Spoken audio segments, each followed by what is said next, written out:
Hello friend, नमस्ते, प्रणाम। आप सभी का स्वागत है हमारे इस छोटे से ऑफिस पर। आप सबका प्यार दुलार आशीर्वाद ऐसे ही बना रहे। सभी बहनें हम लोग इकट्ठा आजीवन जब तक जिए तब तक साथ में रहें। और बहुत प्यारा सा गीत एक जलालपुरिया दीदी जी सुनाने जा रही हैं, आप लोग सुनिएगा और वीडियो को जरूर से। हाँ, बहुत जने कमेंट आवत है, ढोलिया ऐसा बजाओ तक बजावत यूँ लागत है टूटी जाए।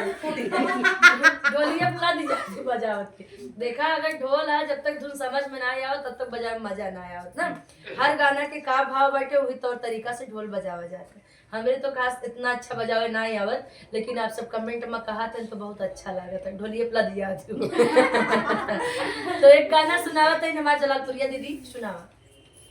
हर मोरे पीछू हर घन बासवरिया, हर घन बासवरिया, हर तोता मैना लिहन बसेड़ रे लालनावा, अरे तोता मैना लिहन बसेड़ रे लालनावा, हर तोता मैना लिहन बसेड़ रे लालनावा, अरे तोता मैना लिहन बसेड़ रे लालनावा, हर तोता सोई गईन हर मना सोई गईन, हर मना सोई गईन, हर सोई गईन गौआ के लोग रे लालनावा, अरे सोई गई रे गौआ के लोग रे लालनावा, हर सोई गईन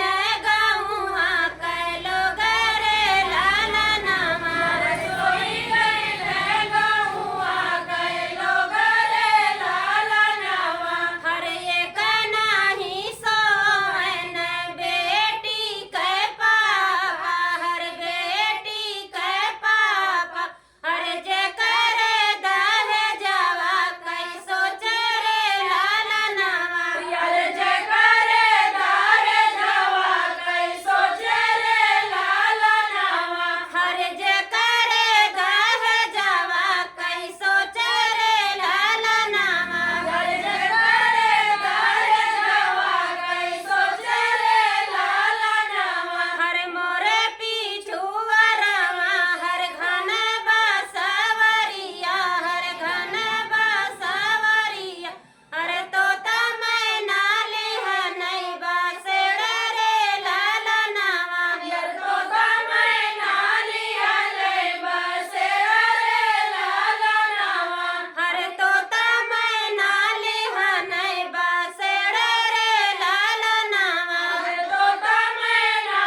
बहुत गाना बहुत कैसा बहुत लगा धन्यवाद, दिल से धन्यवाद। जलालपुरिया भौजी के चैनल को सपोर्ट करिएगा, ज्यादा से ज्यादा बहुत प्यारे से गीत सुनाई है। जोड़ पे तोड़ रहा है।